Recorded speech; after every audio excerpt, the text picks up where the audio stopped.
And welcome back to Bitcoin Generations. Hello out there. Welcome to Bitcoin Generations, where we discuss. Let's see, where's my little notes here? We are a podcast that brings common sense education to the new Bitcoiner and baby boomer generation type folks like me. Welcome. Today, Jor is off. He's off on special leave, uh, kind of. Um, we have a packed show here. I've got quite a few things to go through. I'm going to have actually an in studio guest, but he's not here yet. He will be off camera. Uh, you know how the privacy things go, but yeah, so that's what we're all about, taking care of business that way. It's gonna be fun. I think it's gonna be great. It's also a great time to be alive in Bitcoin too. A lot of things are happening.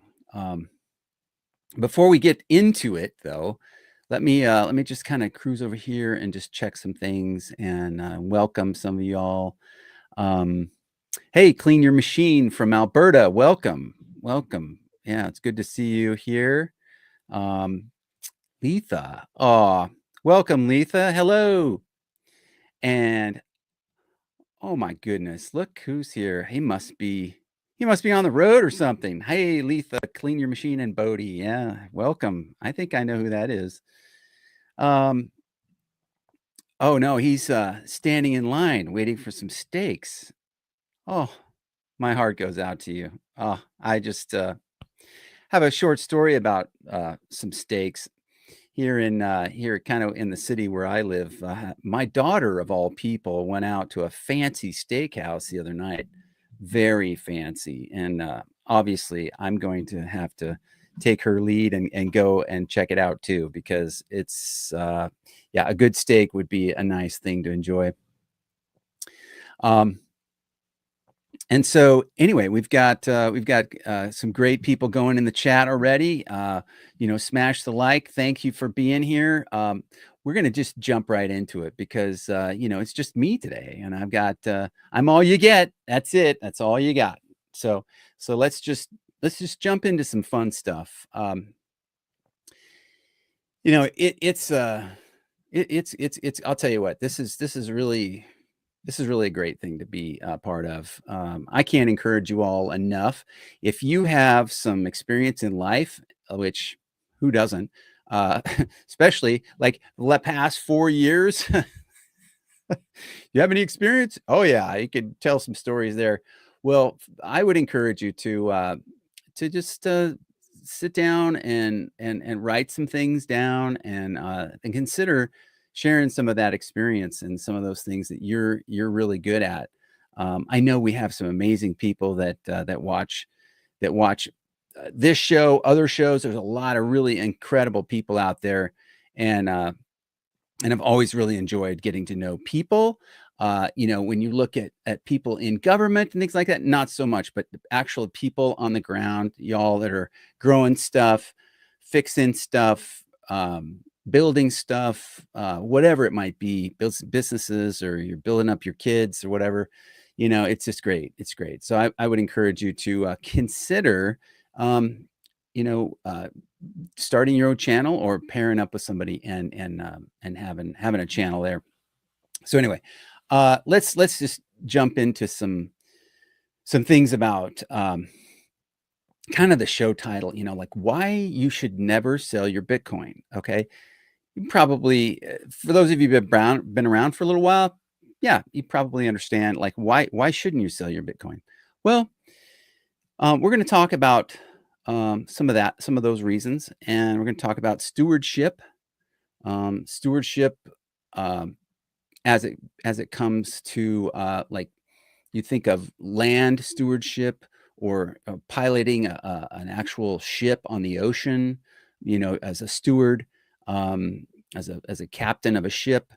Um, I would encourage you to just consider that, ponder, stewardship and like um, and as we get into it and we're thinking about the common sense theme that we have on the show here to bring common sense information to the new Bitcoiner and to an older generation, the baby boomer generations.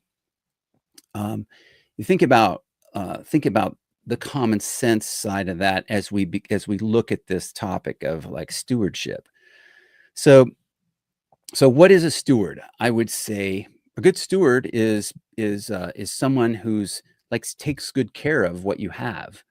Um, you have things that are valuable to you, you take good care of them. You have lawnmowers, you have vehicles, you have, whatever, Second Amendment tools, things like that. Those are things that you would kind of maintain. You want them to last for a long time. Why? Because you bought it for this amount of money, and then you know that they don't make things like they used to, and they don't last like they used to. And so you want to take care of something that's worth taking care of, and then it's going to be good for a longer period of time. You get more value out of that thing, and that thing that asset or whatever it is you're taking care of, even like children or other people, relationships, those things get better in time, and trust gets built. Uh, you know, Assets appreciate. And I think that, there's all kinds of other conversations that come off of this too, right? Like, so there could be, depreciating assets versus appreciating assets, without going down that rabbit hole. I would just say that being a good steward of things like that, if you're in that context of thinking through this, um, you know, being a good steward of what you've been given. Okay. Maybe you've been given something valuable. Maybe somebody gave you something on your birthday or Christmas, or you have inherited something. Oh, great. Our guest is here, and he's going to have a seat right here. Um, Welcome. Would you mind shutting the door behind you real quick? Um, okay, great. Thanks.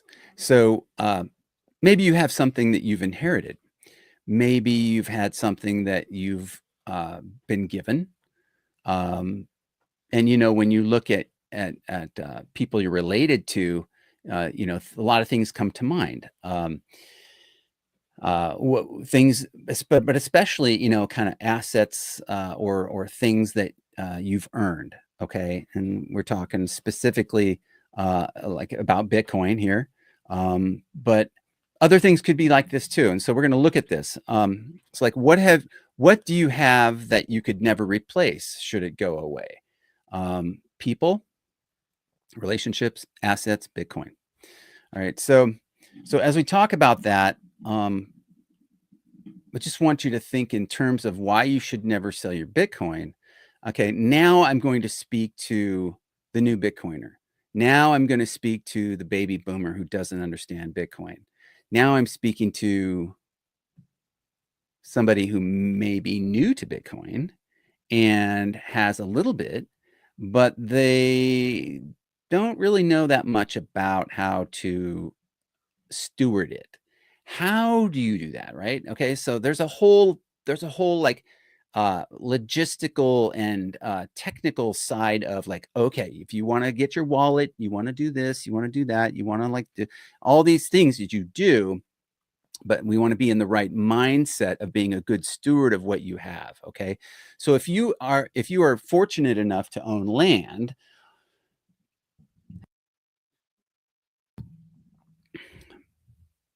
if if you're fortunate enough to own land, let's make sure the audio is still fine. Let me check, make sure we're doing okay. Are we okay? All right. I'm gonna assume we're doing okay. I see everything's fine, and lots of things going on in the chat. It's great to see you all, and I will circle back on this comments here in a second, but I'm going to try to make my point real quick. If you're in the mindset of being a good steward of what you have, you're thinking, investments, you're thinking, like taking good care of what you have so that it'll be there for you. You can preserve that wealth. You can have it available for you in the future. You can have it available for an inheritance for your progeny, your descendants as they come along. And of course, the show is Bitcoin generation, so we want to preserve our wealth. So if we have something that is worth keeping, worth stewarding, would we want to get rid of it? Would we want to, um, we've made a lot of cases in the past. I know Jor has talked about this a lot about not selling your Bitcoin. Why you should, you shouldn't ever sell your Bitcoin. We've said, that's one of the rules. You never sell your Bitcoin. Okay, it's very commonly heard, but why should you not sell your Bitcoin? And we've talked about that fiat mindset. I know I've mentioned it where we don't want to. You don't want to get in the mindset of like buy low and sell high. We've talked about that. But really for the new listener, for somebody who hasn't checked us out before and they're like, well, why? Um, well, so the reason why is because we're looking at it something like it's like digital Manhattan, okay? It's land. It's like the land kind of concept where whatever it is that you have, and I don't care if it's farmland, if it's a bridge, if it's a rare vehicle, an asset that is appreciating. Why, what would you want to trade that for? So you wouldn't really want to trade that for anything. You know, people in that you're in relationship with, would you uh would you just throw away friendships for no reason? Would you want to people in your family, I mean, those are things that you really have to be careful with, making sure that you invest carefully and you're guiding, you're stewarding your kids through stuff too, right? You're careful with those things. And we have to like remember and the reason why it's important to be a good steward of those things is because there is going to be fruit that comes from those things in the future. And if you are short-sighted and you don't see the value of stewardship in, going forward, you're just going to be like, yeah, I can speak from experience. I had a farm and I did decide to sell it. And what I learned from that experience was number one, I have I have an understanding of it now that I didn't have then, and it's more valuable to me here. And I stewarded it very well up until the point where I decided I'm letting this go. We're going to sell our lives in my family. We're going a different direction. We're going to do a different thing than the farming thing. And now I look back and I go, man, those were some of the greatest years of my life and my family's life was getting in the soil and doing that farming thing, that homesteading stuff that we did. And I would say, had I had to do that all over again, if I was 40 years old or something like that, and I wanted to do that all over again, I would say absolutely 100% hang on to that piece of land, hang on to that farm. If there's something else I want to do, I need to find a way to add that to my life and become a good steward of what I have right here, but actually add on maybe something else. And if there's no way I could add on anything else, then maybe that's not an option. But looking back, and I don't regret what the choices that I made, but I would say that looking back, the wisdom that I learned was to in order to be a good steward for my family and in the future, things that I couldn't see right then because I could only see kind of what was in front of me. I didn't know some of the things that I didn't know yet. I would say absolutely that would be something that I would have hung on to that. And the memories, the experiences, those things connected to that particular piece of land and that house that we built was, I mean, you can't measure that. You really can't. You can measure it here, but there's no way to measure it here. And so I just wanted to mention that about the stewardship. I don't want to like beat that dead horse a little bit too much, but I have a young person here today, and we talk a lot about generations and things like that. And one of the things that we do at our house is we homeschool our little people. I call them little people. They're not so little anymore. They used to be little. But let's just before we get into that with him, let's jump over here and we're gonna just scroll through some comments and say hello to we've got Jay in the chat. Hey, there's Buck 52,000. That is a familiar name. Oh, ah, that's wonderful. I love that. I love that. He loves boomers. Big Buck 52,000 loves boomers. And I say it's a he. I don't know if it's he or not. They have all the money. I wish we had all the money, but some of the boomers have all the money. I don't think it's us. But congratulations on being a good steward of your 20-acre wood. Buck 52,000. Love that. Oh, and I will just a side note, I would say that there is some amazing resources for like growing food in forests and stuff. I went down that rabbit hole. I had like 5 acres of forest on the farm that we had. We had 7 acres, and it's just amazing what you can do with forest land. And that's maybe another show topic someday. All right. Okay. Here we go.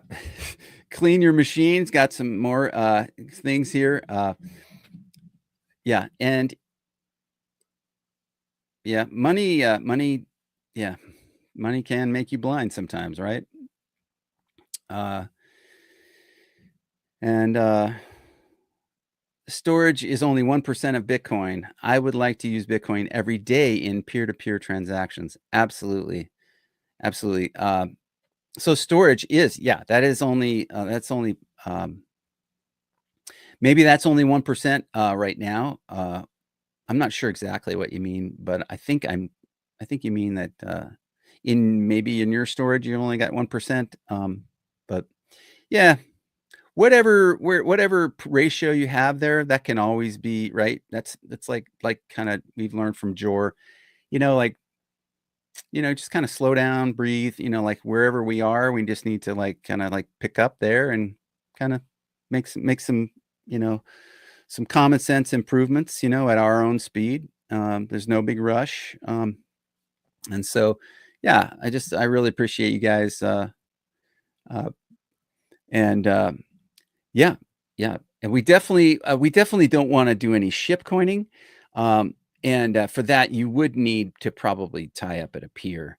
So we'll just move on to to over to our new guest here, Michael. Uh, uh, I would say that I would probably rework some of this editing if I had a chance to, but all right. So, um, what do you know about Bitcoin? Do you know what Bitcoin is? No? You don't know what it is? You do know what it is. Okay.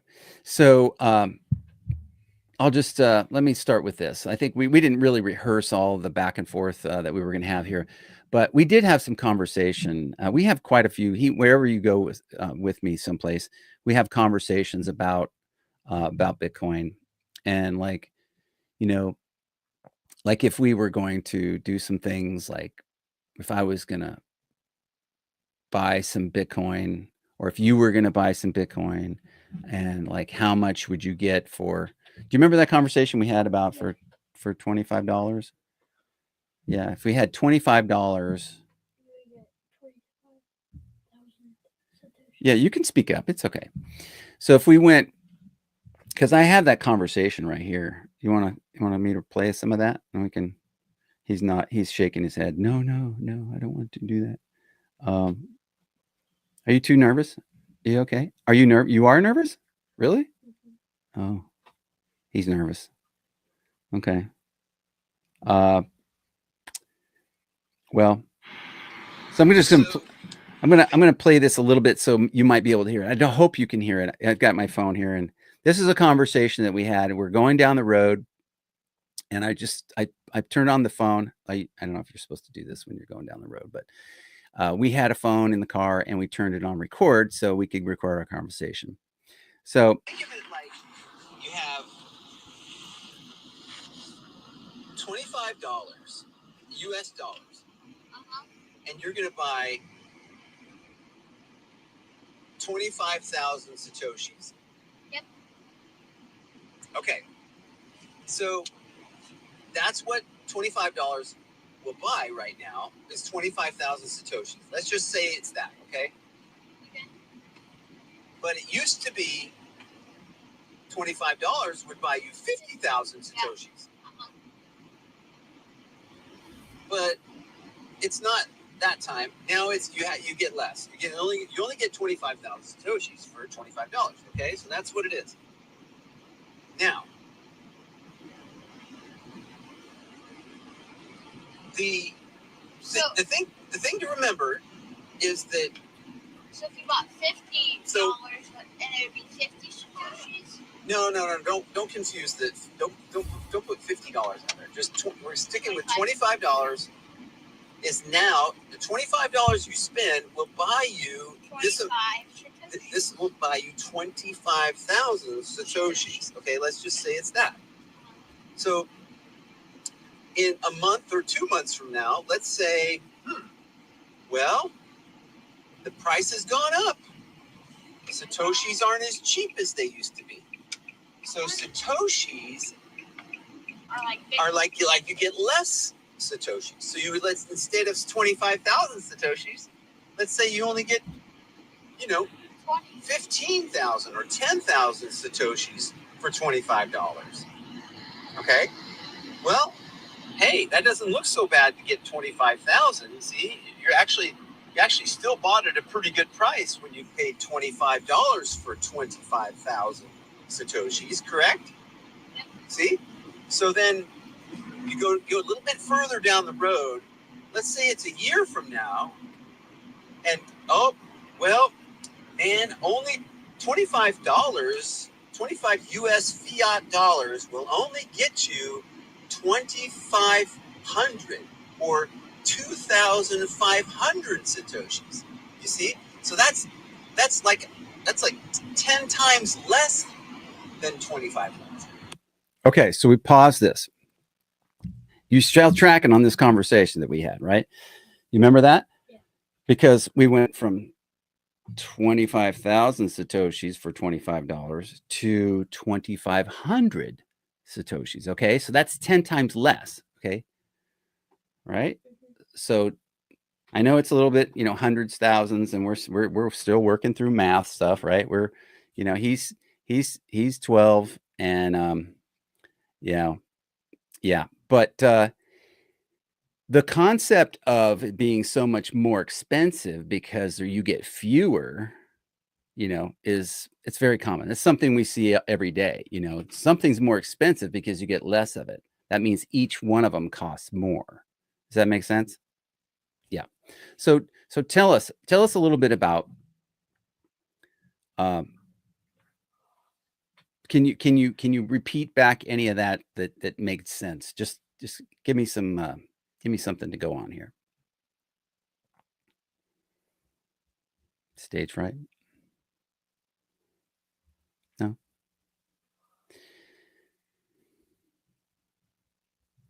Go ahead. It's fine. Nobody's in a hurry. You want me to keep going on this? I think he's he's feeling a little bit awkward here, but I'm just going to keep going because I think this was a good conversation. And let's go. Let's take a look over here in some of the comments. Yeah, so here's a good question. So you earn money. Sometimes you have paid jobs if you get your chores done, right? And then you get some money in your pocket. You have a little savings too.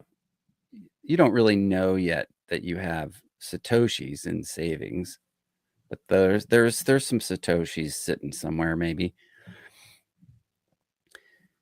What have you learned about money other than, it's like you go and buy stuff, you can buy candy or whatever.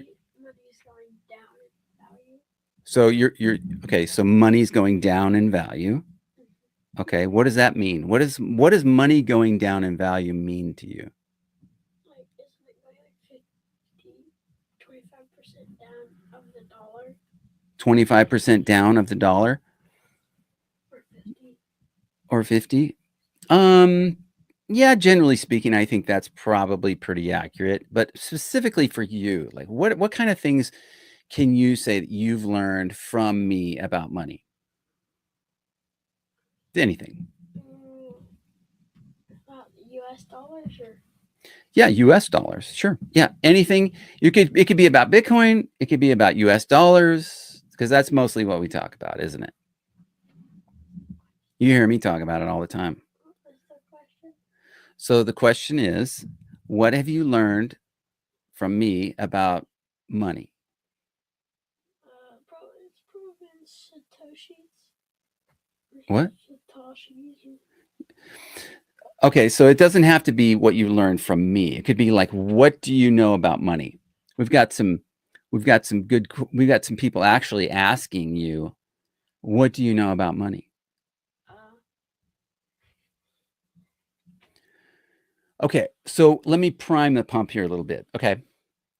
So like when you earn like chore money, like you do some chores, and I give you a little bit, like, hey, great job, you helped me out here. You provided some value for me. I'm gonna provide some value for you. Here's some fiat dollars. They're not worth what they used to be worth, but they still will purchase something for you. Okay, here you go.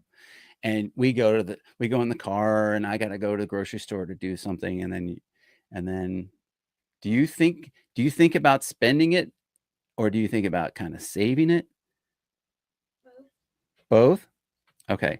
Yeah, they have all those little fun little things right at the aisle where you check out, and those things are all there just so that people about this high can see stuff and go like, "I want that. I want that." And there's 50 million of them right there as you're trying to check out, right? And everybody stops because they have to pay for stuff. Right? Tell us a little bit more about like what does money mean to you? Is it do you know the value of it? Have we got there yet? No, I don't think so. Yeah, I don't think we really have. So I think we've got a lot of work to do here on this. And that's actually not something I love to admit. I'd love to say that now he's my youngest, but I would say we have somebody that's commented here. He's going to spend every day wondering how many Satoshi he has now. Well, that's exactly right. That's exactly right. And and you should think about that, because here's the interesting thing. And if I can say this, I will tell you this, that okay, so check this out. So the dollar, if you've learned anything from me, the dollar gets worth less and less and less every day. We know why that is, but the Satoshis in Bitcoin are doing what? They're going up. Okay, so that's good. You know that. Okay, very good. So if the dollar then is going down and it's not worth very much and the purchasing power of it is becoming less, then do we want to save dollars? No. No, we don't want to save dollars, because what's Bitcoin doing? Because Bitcoin is it's going up in value. And if you have some sats or satoshis now, what do you think they're going to be worth a year from now? Probably more than the dollar. Well, they're going to be more. So the Satoshi will probably be worth more in a year from now than they are right now. Isn't that fair to say? Yeah. Okay. So what should we be doing with the Satoshis right now? Saving it. We should be saving Satoshis. We should stick those away, right? And what should we be doing with dollars? Getting rid What? No, I can't hear you. getting rid of them. Getting rid of them. But what's a good way to get rid of them that kind of helps you? Buy Bitcoin or So you can buy Bitcoin. That's right. Okay. So we have a winner. We have a winner. Okay. Good job. Good job. You don't have to stay here anymore. You can go do what you were doing. Okay. Right. Is mom here yet? Oh, okay. She's on her way back. All right. Big sister's in there taking care of her, taking care of him. Is he saving for anything? Lisa says, is he saving for anything? He is. He's saving for, he wants a truck. When he gets to where he can drive, he wants the truck. And he's told me about the little like truck like we used to have when I built my house. We had a little tiny it was a Ford Ranger. It was a 1995 Ford Ranger. No, I'm sorry, 2005 Ford Ranger. And it was great. It was the little tiny short one with just the regular cab on it and had the short bed. That truck absolutely went everywhere and did everything for me. And I didn't even have four-wheel drive, and I just wore the tar out of that thing. So yeah, Letha, he wants a truck, and he's never really wanted to go to college because I've never really encouraged that. I've always encouraged the trades, and it's actually very interesting. I have I have a I have a daughter, and she has met a guy that I think she's going to be very interested in spending the rest of her life with. Uh, so there's probably going to be a wedding here, and I'm actually shocked about how soon it might be. But this young guy is like 20, and he's owned a business since he was like 13, 14. I think he started when he was like 13, but he started like actually doing stuff with the videography when he was like 14. He did some motorcycle riding when he was a kid as a teenager, and then he started videoing his own motorcycle riding stuff, and he had somebody with him doing that, and got really good at videoing, motorcycle riding, off-road stuff. And then somebody said, "Oh yeah, you should, do this thing," and so he went out, he did that thing. I forgot what it was. And then he kind of learned that the skills that he learned over here were really good applied over here because people would pay him to do this thing over here. Well, so then somebody wanted to, like have him, "Oh, well, you're really good at that. We need you to do our wedding," and he was like, "I've never done a wedding before." And then it became like, "Oh, okay, I did a wedding," and then it's like, and then he's got like 10 or 12 more lined up to people that want him to do their wedding. And so this is the young man that's interested in marrying my daughter. And so all that to say, he's like 20 now, and he's been in business since he's been 14. And he and I were talking the other day, and it's just like crazy. This guy's so young, and he is like so far beyond. But all that to tell you, the other cool thing about him is that his dad had experience in the trades, and his dad has taught him some amazing skills in plumbing, electrical. He's been out on jobs with him doing stuff, and I'm just like, wow, like I couldn't ask for a nicer young man for my daughter to meet, who's got some mad skills, right? Like that's just, I mean, I was a water damage, restoration contractor. So I've worked with those guys all the time, and to have somebody who has a clue about what they're doing on a job site, it's golden. It's just such a great thing. So I'm just thrilled about all that. And he's even a Bitcoiner. So that's even doesn't get any better than that. So anyway, let's see. So yeah, one of the other things that I would say about my son over here is that he and I go out and do jobs together, and then we talk about, depending on how he works and stuff, how much he's going to get paid.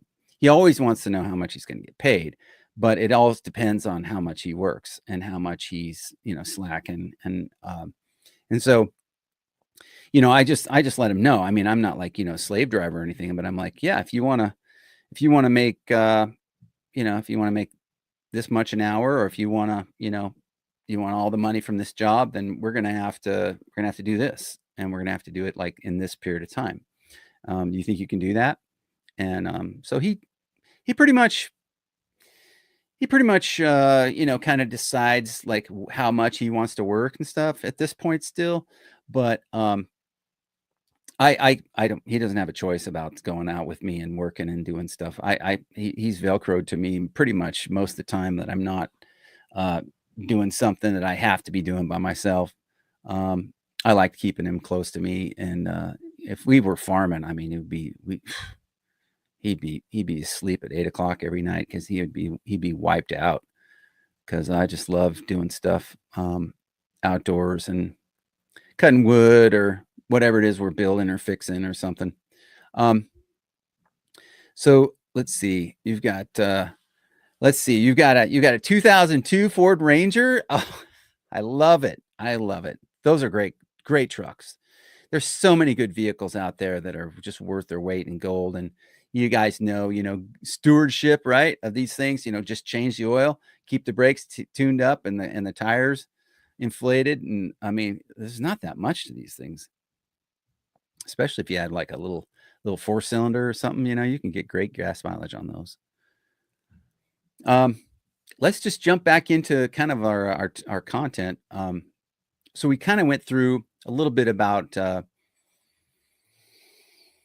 um, stewardship, and one of the things that in terms of why you should never sell your Bitcoin, I would kind of circle back to, there's a thing that Bitcoiners know that crypto brothers or the crypto bros don't know.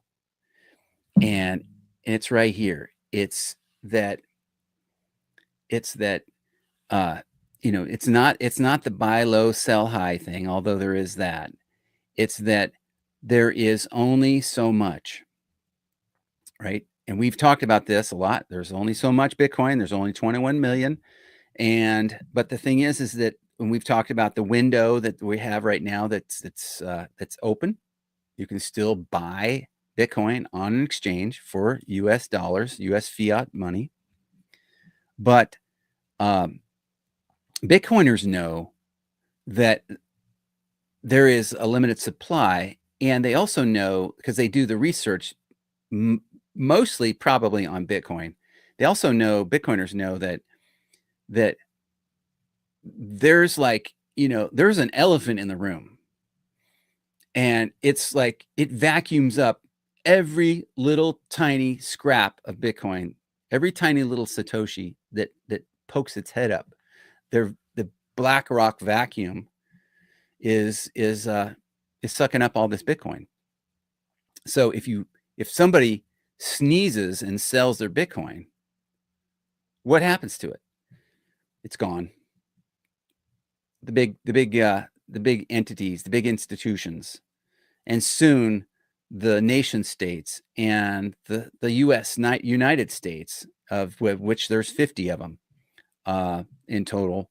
I don't think there's going to be that many that are always going to be looking for Bitcoin, but there's some point there's going to be a whole lot of the states are going to be buying up Bitcoin too, and a lot of these states have pensions, and what do you think the pension guys like myself are going to say to their pension funds and say, hey, if you want to be solvent in the future, you're going to need to have some Bitcoin on your balance sheet. So, that big monster pension fund that you're managing, make sure you get some of that in there.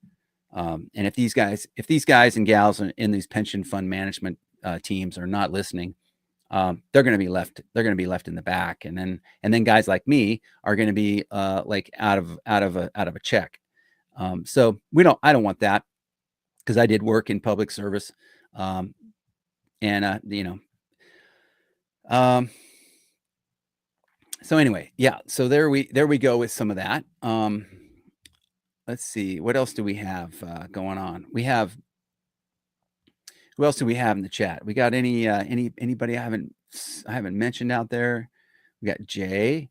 Jay was in here. I don't know if he's still around or he or she. Yeah, not too many, but how are we doing on the likes too? I don't see our likes yet. But moving on. So one of the things that the crypto bros and the Bitcoiners, one of the differences between those two is that a lot of people are sleeping on the fact that Bitcoin is scarce, and it's like it's not a thing until it's scarce. You know, uh, how many things are like that? There's so many things that are like that. There's only so many of one thing that's been made, right?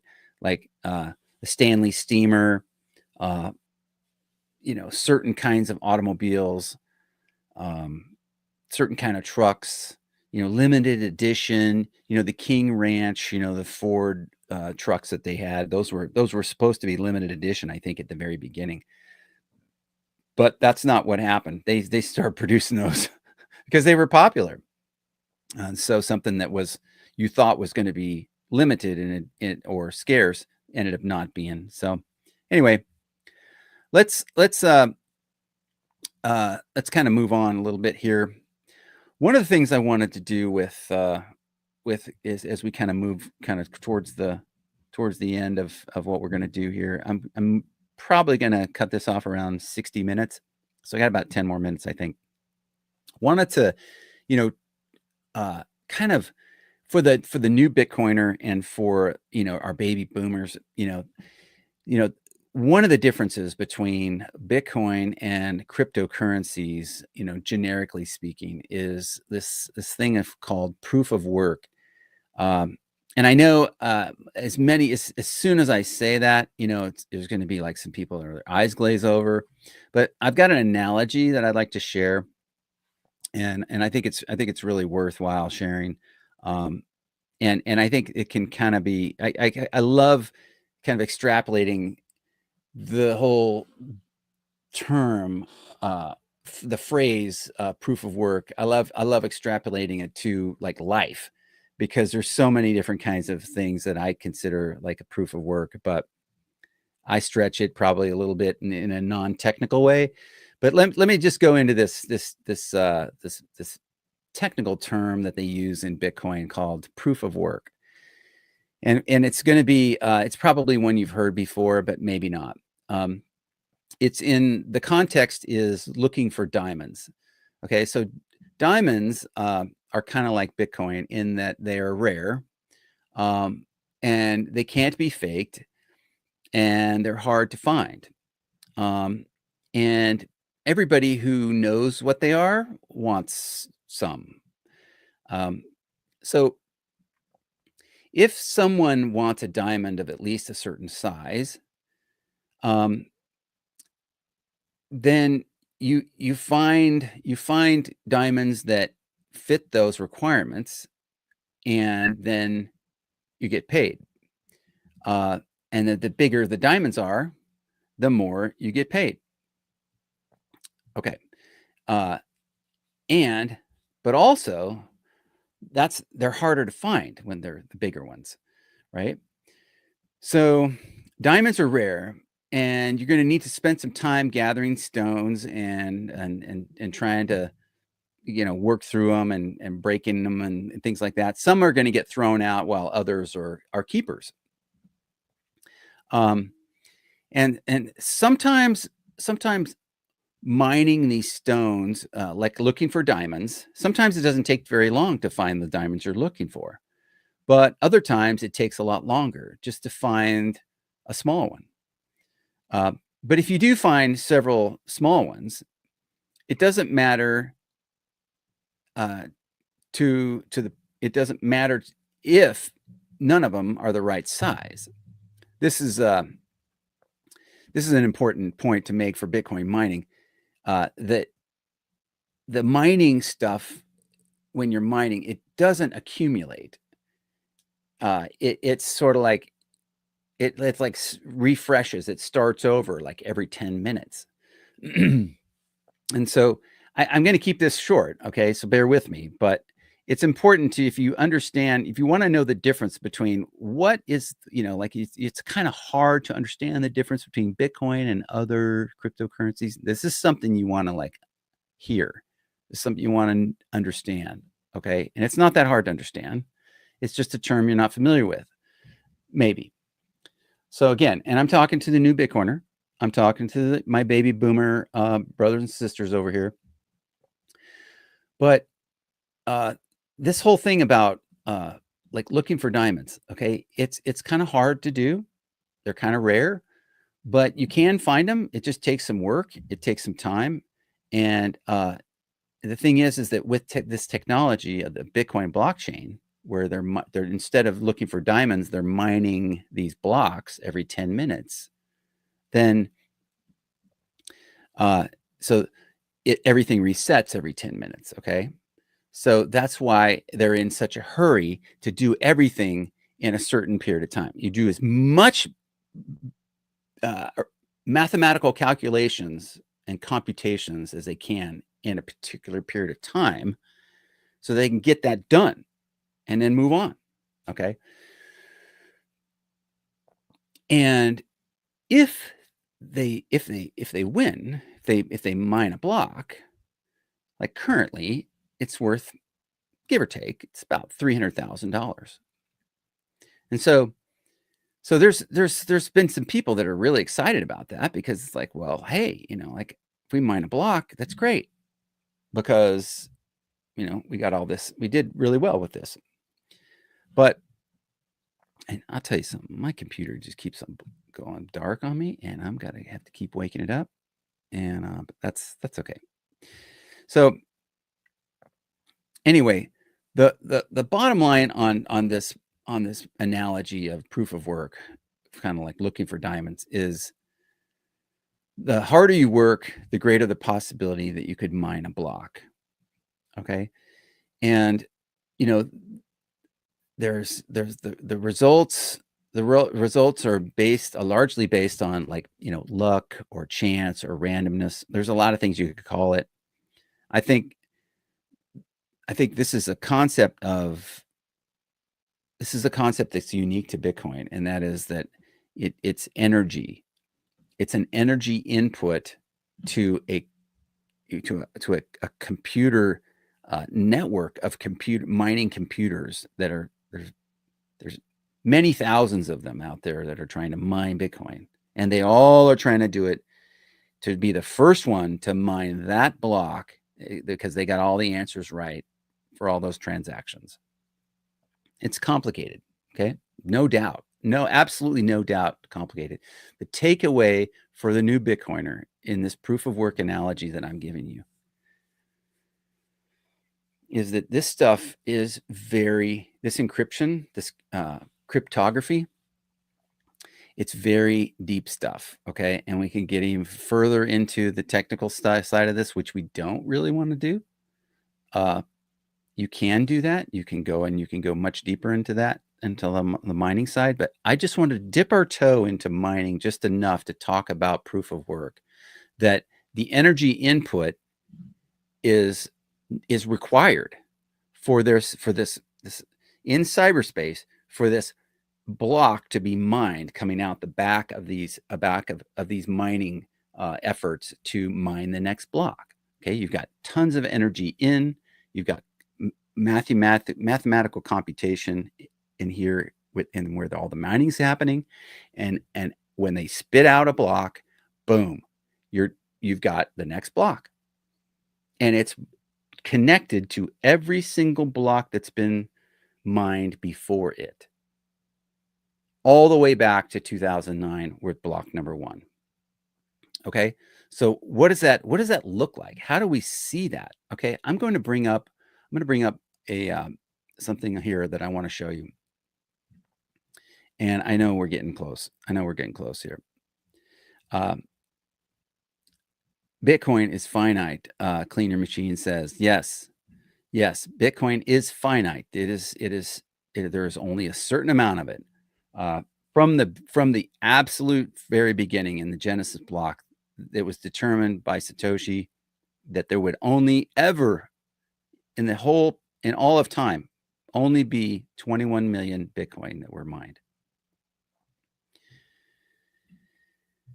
And so we were going to how do we bring this up? We're going to do this. I would love to do this right here. We're going to do some share screen. I'm going to be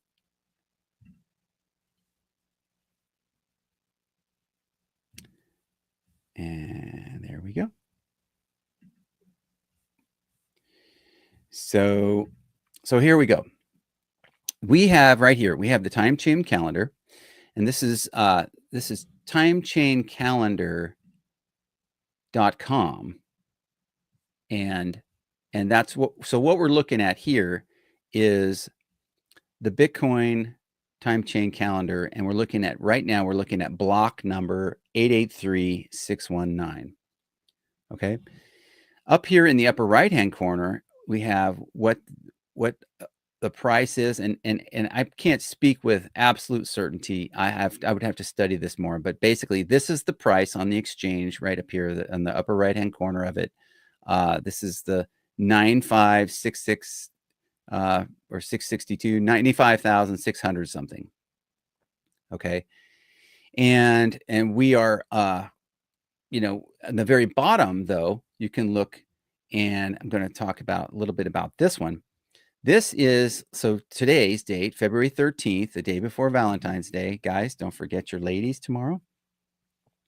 And you can scroll back and see what the price was. You can see all these different things way back. Let's go back here to 139,328. Okay. The price of Bitcoin was $12 on August 2nd, 2011. Okay. Not too bad. Not too bad, really.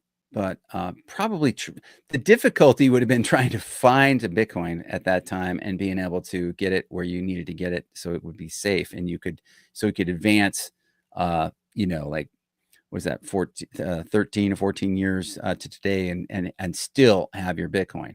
But let's just leave that alone for a second. This is a resource you can use if you want to learn more about that.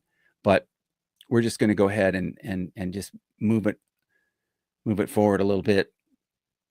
It's catching up with us, and it will update in just a second. Actually, we have a new block. That's why it was holding up. Okay, so we got a new block that was mined, 883620.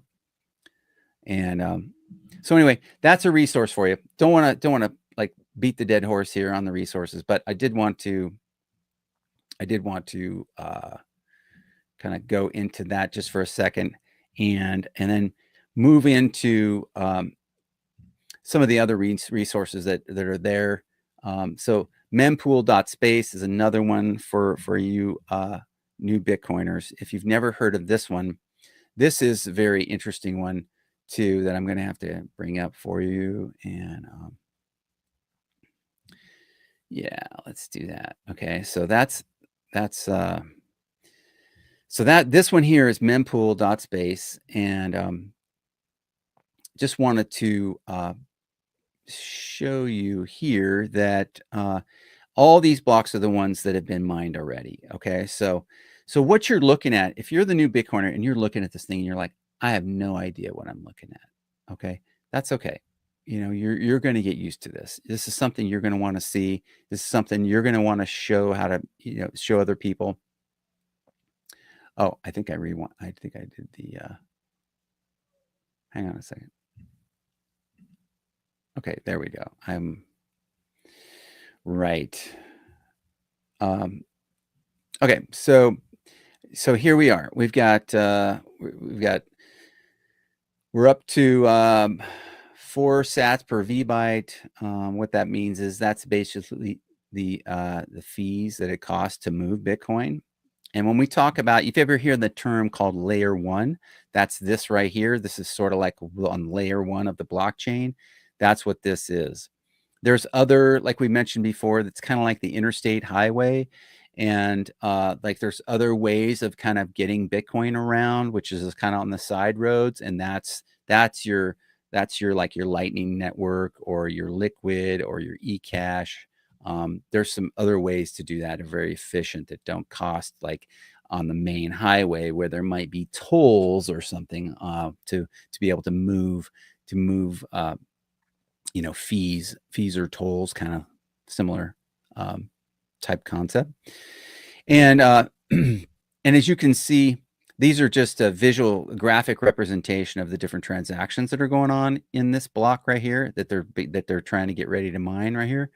This would be the next one here. This one would be block number. It's going to be block number 883621.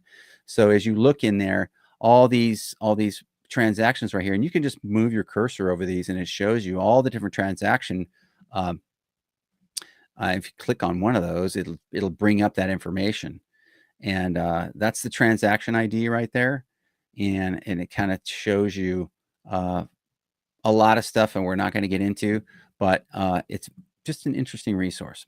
Okay, so let's go ahead and come back over here and kind of talk a little bit more about some other resources. I would say, I like learning things, and I don't get to spend as much time on them as I'd like to, but the whole concept of education and learning stuff, to be able to share that with other new people is really helpful. And I'll tell you what, River is a good source of information. And you can go over there, and I will bring them up, and we will just kind of just check that out real quick. And so yeah, let me go over here, and cruise right in here. Okay, so there we go, and we're on the river.com website.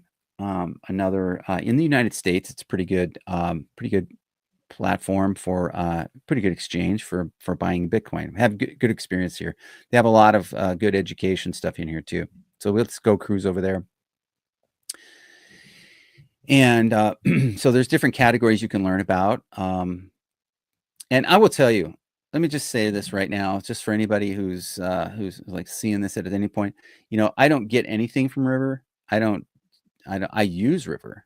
That's why I'm showing you, because I have experience like learning stuff here, and this is helpful to you. And if I can add value doing it that way, I'm going to do that. But I get nothing for that. And in fact, I get nothing to do this for you at all, unless you find value and you decide, oh, hey, I like this, and I'm going to use the little QR code up in the upper right corner there, and I'm going to send some sats to the Bitcoin Generations channel. Feel free to do that. Don't feel obligated.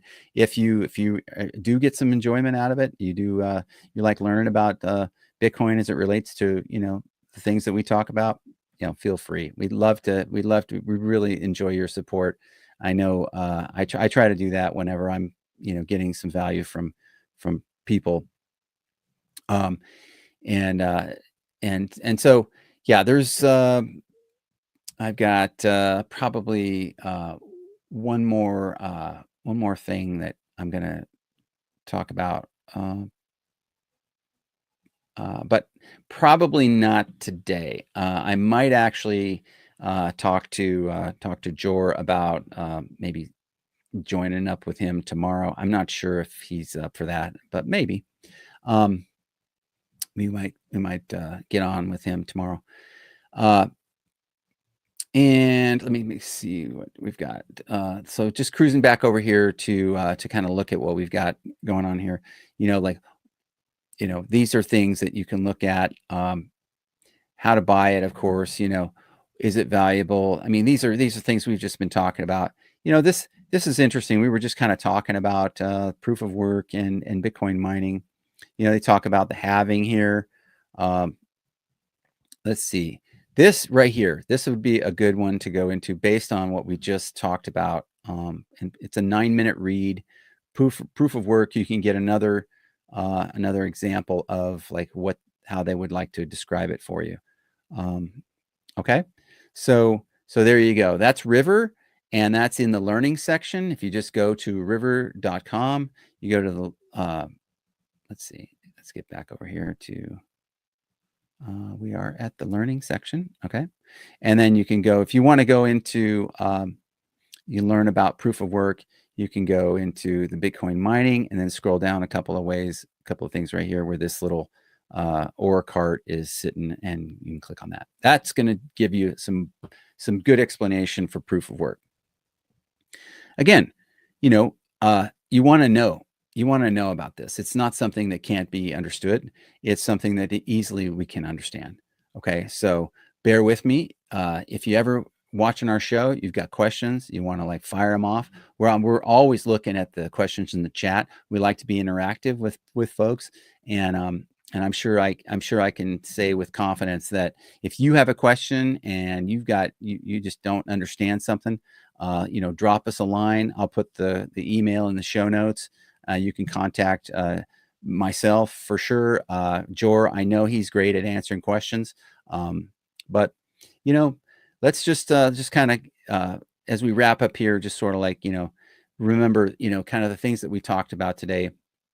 Um, you know, the stewardship of all this. It's critically important that we remember the whole concept of this sort of this digital landscape, this whole cyberspace world that has been created with energy, and it's a real thing. It's not something that can be counterfeited. It's not something that there will be more of in terms of Bitcoin, and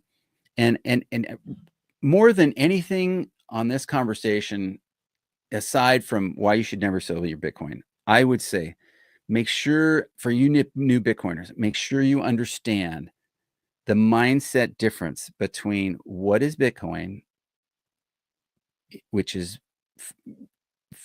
founded in proof of work, and what is not.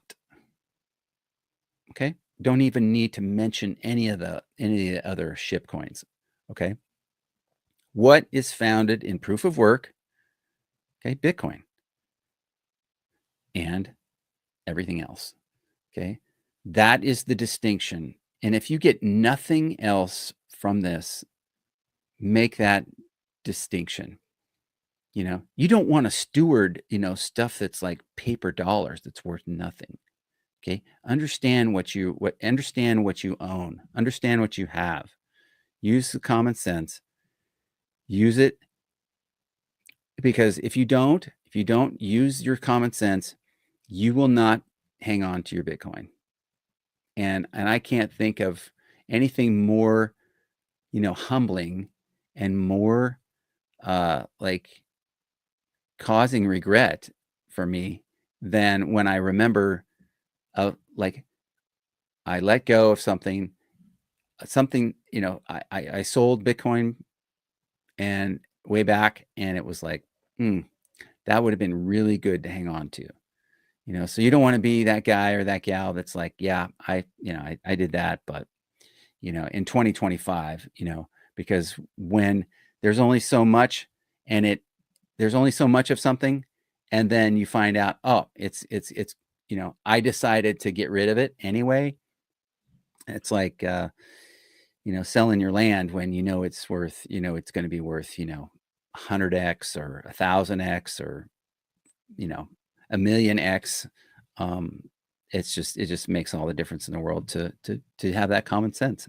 So anyway, I think we're at a good stopping point here, and I really enjoyed having him come in and talk with us, and yeah, anyway, so I think it would be great to It would be great to do this again. I've got another guy that is going to be probably joining us at some point, and we're going to release some more videos on some of the stuff that we had with the using Bitcoin in business. I released another short video of that recently, of how they use that. I think it was about 16 minutes long, so that might be something you can clip and send to somebody. It kind of the clip was of the part where we had the different screens up. And so yeah, so we had Mike and Julie talking about that. So that's going to be up. I think probably I'm thinking we're going to be I'm going to be in a different location next week. It might be more difficult for me to do the show next week, but I'm going to try to do it anyway.